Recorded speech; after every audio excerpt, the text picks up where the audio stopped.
পারস্পরিক সাক্ষাতে ইংলিশে আমরা কি কি বলতে পারি আজকে আমরা তাই শিখব। তাহলে চলুন প্র্যাকটিস করি। আমরা বলতে পারি হাউডি, অর্থাৎ কেমন আছো। হাউডি, কেমন আছো। অথবা আমরা বলতে পারি হোয়াটস আপ, কি খবর। হোয়াটস আপ, কি খবর। অথবা আমরা বলতে পারি হোয়াটস গোয়িং অন, কেমন চলছে। হোয়াটস গোয়িং অন, কেমন চলছে। অথবা আমরা বলতে পারি হোয়াটস নিউ, নতুন কি খবর।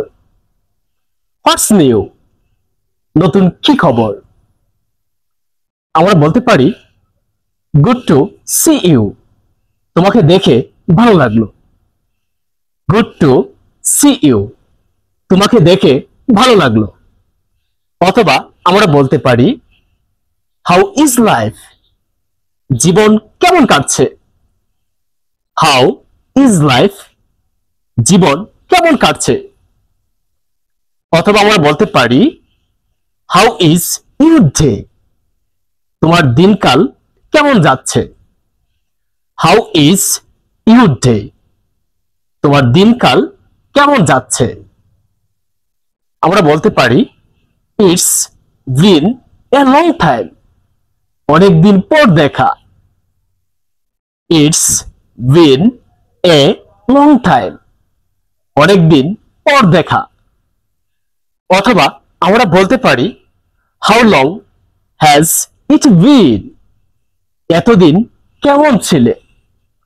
How long has it been, এতদিন কেমন ছিলে। অথবা আমরা বলতে পারি where have you been hiding, এতদিন কোথায় লুকিয়েছিলে। Where have you been hiding, এতদিন কোথায় লুকিয়েছিলে। অথবা আমরা বলতে পারি হাউ ইজ এভরিথিং, সবকিছু কেমন চলছে। হাউ ইজ এভরিথিং, সবকিছু কেমন চলছে। আমরা বলতে পারি ইটস বিন টু লং, অনেকদিন পার হলো। ইটস বিন টু লং, অনেকদিন পার হলো। অথবা আমরা বলতে পারি it's pleasure to see you, তোমাকে দেখে আনন্দ লাগলো। It's pleasure to see you, তোমাকে দেখে আনন্দ লাগলো। অথবা আমরা বলতে পারি it has been a long time, অনেকদিন পর দেখা হলো। It has been a long time, অনেকদিন পর দেখা হলো। আমার এই ভিডিওটিকে দেখে যদি আপনি একটু হলেও উপকৃত হয়ে থাকেন তাহলে অবশ্যই ফলো এবং শেয়ার দিয়ে পাশে থাকবেন। ধন্যবাদ সবাইকে।